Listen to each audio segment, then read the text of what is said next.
Models continue to call for Gulf development as conditions start to improve.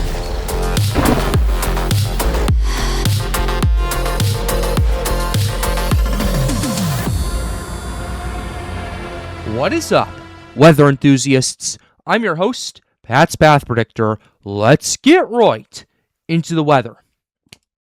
Alright, so here's the situation we have for you, ladies and gentlemen.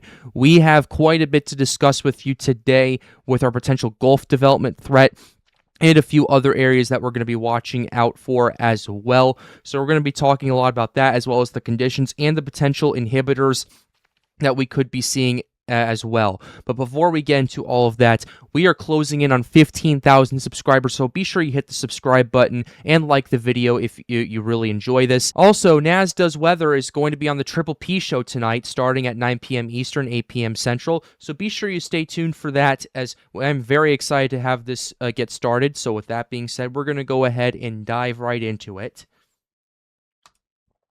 Starting off real quickly, we're going to read our area of interest over here in the Eastern Pacific. That's just to help me get practice, especially for what happens the Atlantic hurricane season down the line.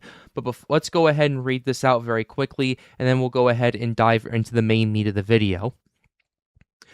A tropical wave located several hundred miles south of the southern end of the Baja California Peninsula continues to produce disorganized shower and thunderstorm activity. Gradual development of the system is possible during the next several days as it moves generally west or northwestward, and a tropical depression could form during the early to middle part of next week.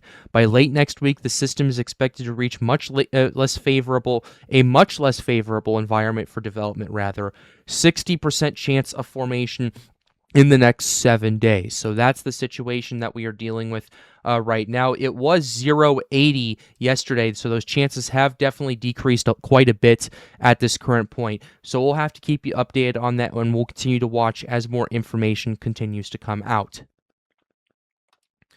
But getting to the main meat of the video, the Google DeepMind, the FNV3, this is the model that's been very excited about tropical development chances, and we're going to go ahead and discuss all about it right here. Let's go ahead and zoom in on this for you guys right here. You guys can see it perfect. We'll go ahead and move this over a little bit as well. But ultimately, this is the situation that we have for right here. This is 5 days out. This is for July 1st across much of the southwestern Atlantic. You're starting to see a few areas starting to blip up, a few ensembles starting to really pop up over here off the coast of the Carolinas and Georgia. This system is then forecast to either move into the southeastern U.S. or through Florida and into the Gulf based on the latest guidance as time continues to go on. And we'll go ahead and get started with that as we start and move on to about 6 days out.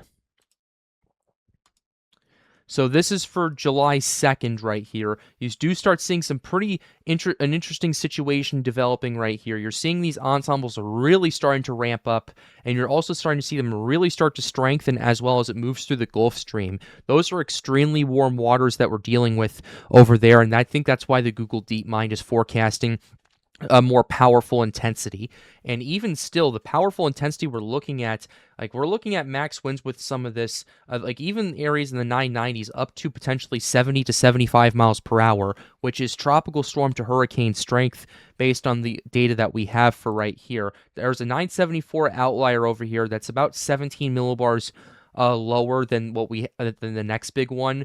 But at that area right there, we're looking at a pretty decent strength system going through and about to move through parts of the south or move into the Gulf. And then as we go ahead and go to 7 days out, you do start seeing that split. It looks to me that at least the stronger areas move into Georgia, make landfall there, and potentially cause some impacts over there, while the weaker scenarios end up staying further to the south, moving into Florida, before ultimately entering the Gulf region. And this is for July 3rd. And then as we get to the 4th of July, so if you're wondering what your 4th of July celebrations are going to look like, well, if these models are accurate, it's definitely going to be very wet across much of the southeastern United States. And we'll go ahead and pull that up right now. Here's what we got for the 4th of July. Very wet, very rainy across Florida, across the deep south, across parts of the Gulf Coast.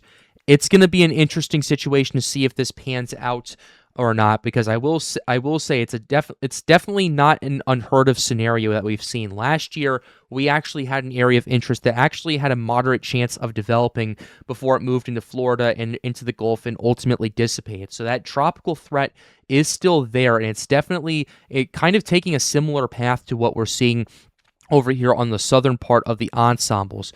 But by and large, what we got going on right here is you have the system moving into parts of Florida, into the deep south right here. Regardless of development, it looks like it's going to be bringing some pretty significant impacts.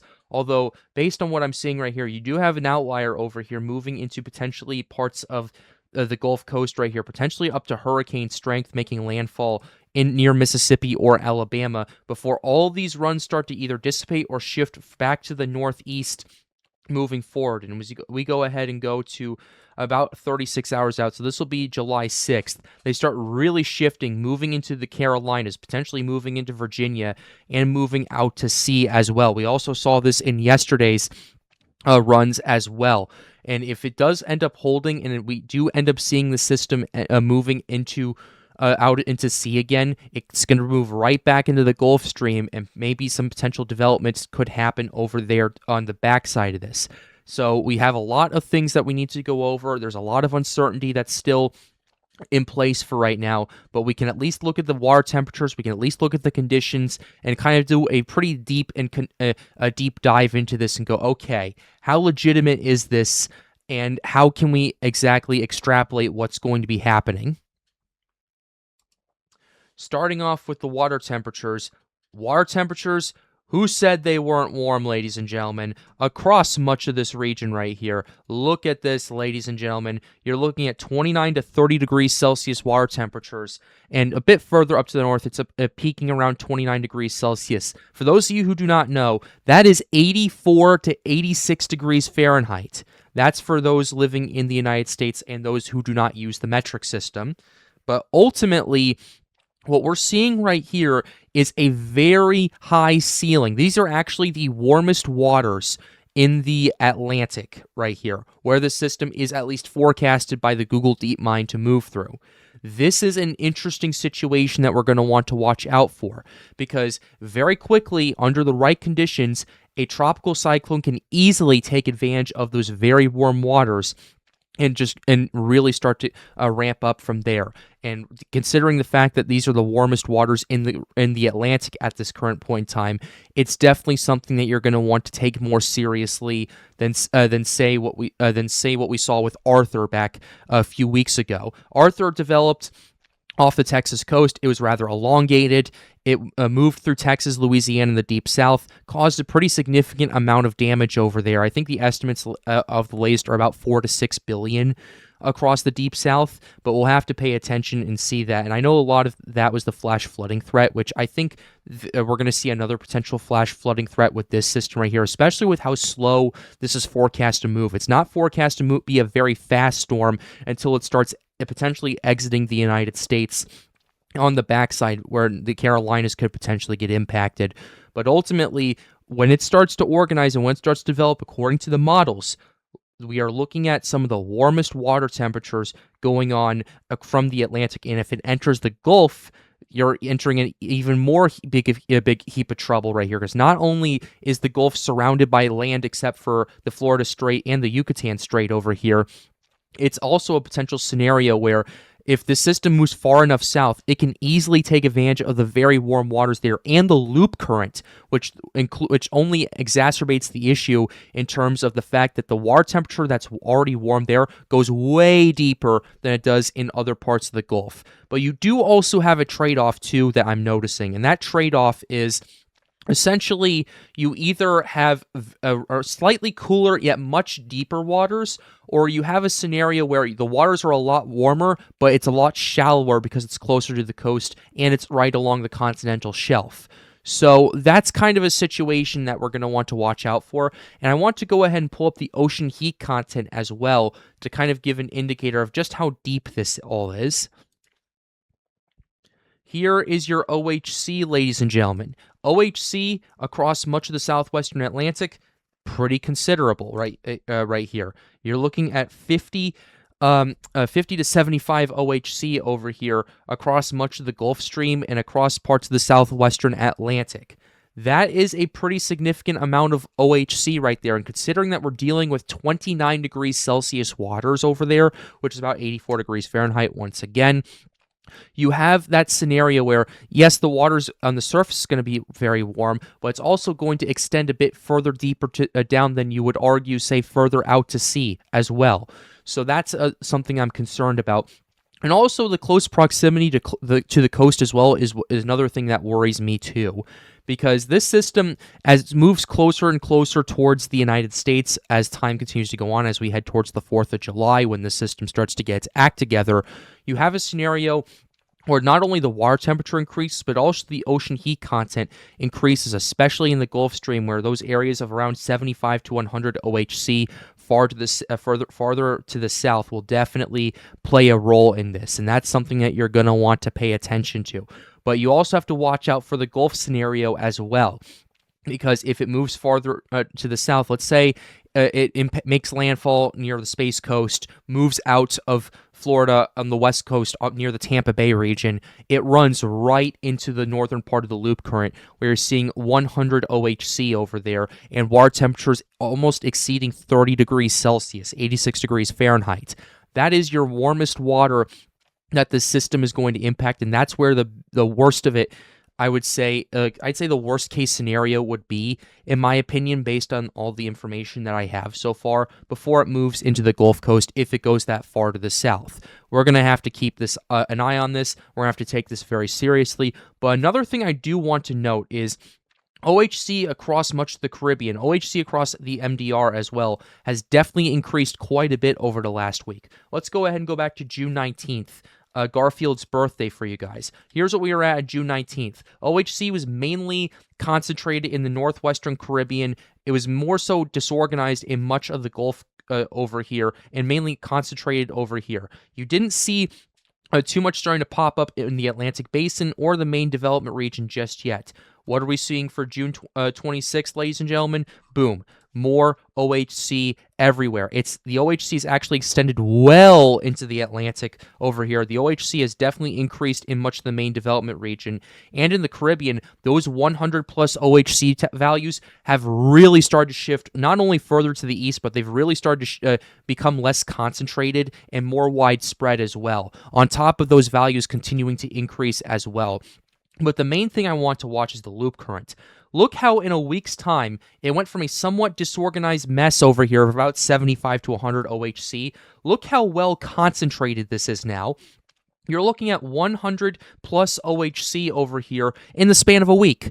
That's how rapid this has been shifting. And you can also, and it's definitely played a good role into why I'm so concerned about this potential area off the Gulf Coast and off the southwestern Atlantic as well, because the ceiling has just continued to increase and increase and increase each day, and that is something I'm worried about. Now, water temperatures by themselves do not dictate tropical development. I know you're looking at this right now and you're going, oh my goodness, this looks like a really good shot of this happening. Well, there are a few things we need to consider first before we go down that route. And the first thing we need to consider is our wind shear. Wind shear is basically your change in wind speed and direction with height. And for tropical cyclones, they absolutely hate wind shear. They can't necessarily function if they have too much wind shear, because what it does is the warm waters evaporate. They rise through the center of a hurricane, and they spread out as it cools and creates clouds. Wind shear disrupts that flow, moving outward. That's why hurricanes do not like wind shear. Now, there are obviously exceptions to the rule. I've seen tropical cyclones definitely fight through a ton of wind shear and end up coming out the other side. Infamous example of that was Hurricane Fiona back in 2022. But enough rambling aside, let's go ahead and take a quick gander at our wind shear and go, okay, how is this going to pan out and how are we going to watch this? So here's our wind shear. Relatively low for the next 48 hours across much of the Gulf and across much of the southwestern Atlantic, which is already a bit concerning for me. And you're not necessarily seeing too many scenarios where you have this wind shear over here in the continental United States and this wind shear further to the south pushing into this region right here, with the exception of maybe this going on by the time we get to June 30th. But as we get to the 1st of July, ladies and gentlemen, the 1st of July over here, things definitely start to get a bit more interesting. You do have a little bit of wind shear moving into the region, into parts of the tropical Atlantic basin right here. That's about, I'd say, 20 to 25 knots or so of wind shear, but it completely collapses in a span of about 12 hours, and that right there definitely opens the door more for tropical development. And this wind shear over here, I would be a little concerned about it at first, but as time progresses, by the time we get to July 2nd, this wind shear over here across parts of the Gulf region decreases considerably. And yes, there is some more shear over here. There is a bit of a trough that moves through parts of the United States that might impact the shear, but you're definitely seeing less shear than you typically see, at least for this part of July. And you're definitely noticing at least a more of a wild card scenario over here in terms of it being potentially favorable for tropical development. I use the word wild card for it maybe being, I'm not sure how this is going to go or not, but I'd say the wind shear in this situation is still a bit of a wild card, but it looks like it's going to be more favorable for some sort of tropical development. How strong, I'm not 100% sure. We'll have to wait and see how that progresses. But ultimately, you have this situation right here, and yes, you do see an increase of shear by the time we get to the 4th of July, but if the system enters the Gulf, by the time we get to the 3rd into the 4th of July, if it's in the Gulf, it's heading towards Mississippi and Alabama. There's not very much wind shear to deal with at this current point. So overall, my shear situation here is, I think initially, you might see a little bit of shear maybe inhibiting it, but I think as time progresses and as it moves further to the west, it's going to get into better and better conditions for shear, and it's not going to be as big of a factor, and it's going to be more so an open for business type situation, especially if it moves south into the Gulf. That is something we're going to want to watch out for down the line. But another thing we need to watch out for is our dry air aspect of that, because that to me is the most important factor of this entire situation. Here is our dry air aspect, ladies and gentlemen. Let's go ahead and get started. There is a mixture of moist air and dry air across much of the southwestern Atlantic and in the Gulf Coast right here. Yes, Florida does have some more dry air to deal with around the 28th of June, but I want to pay attention to around the 30th.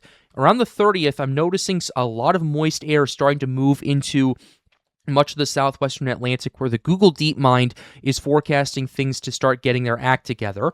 That moisture pocket is going to be very critical in determining how much tropical development we see. If we see tropical development fully take place in that moisture pocket right there, you're going to have a situation where things could get dicey pretty quickly, because that is actually a pretty significant amount of moisture right there that's moving through. And then as time progresses, the 1st of July comes around, you see that dry air is trying to push through here, but you're also noticing a bit of a resurgence with the moisture pocket over here off the coast of Georgia, Florida, and in the Gulf region right here. But ultimately, July 2nd, July 3rd, and July 4th, it's a bit of a mixed bag right here, but at least early on, it looks to me that the moist air, there's going to be enough moist air for some sort of tropical development, and depending on how that progresses, you're going to have a situation where ultimately, if it can get its act together in time, if it can battle the shear enough and can produce enough convection, whatever dry air could get in its way, as long as there's low wind shear, it shouldn't cause too much of a dry air entrainment issue, and outflow could potentially take care of the rest right there. So overall, it's a bit of a mixed bag right now. Those chances, in my opinion, definitely have gone up, at least initially, but I'm not 100% sure how that's going to progress, but we will talk more about that tonight on the Triple P Show, baby. The Triple P Show starts tonight at 9 p.m. Eastern Time, 8 p.m. Central. Weather Center Nazario is going to be on there, also known as Naz Does Weather. I call him Weather Center Nazario. I know, it's kind of an interchangeable thing for me. I've known the guy for a few years now, so yeah, we go way back. But anyway, I hope you guys enjoyed the video. Be sure to like the video and subscribe to the channel. We are getting very close to 15,000 subscribers. Let's see if we can hit it by the end of the month. I know we can, and I look forward to seeing that and celebrating that. But with that being said, join the Storms United Discord server as well. That's where we're most likely going to host the Triple P show, and it's definitely going to be some pretty cool and exciting stuff over there. But with that being said, ladies and gentlemen, have a wonderful day. Stay safe.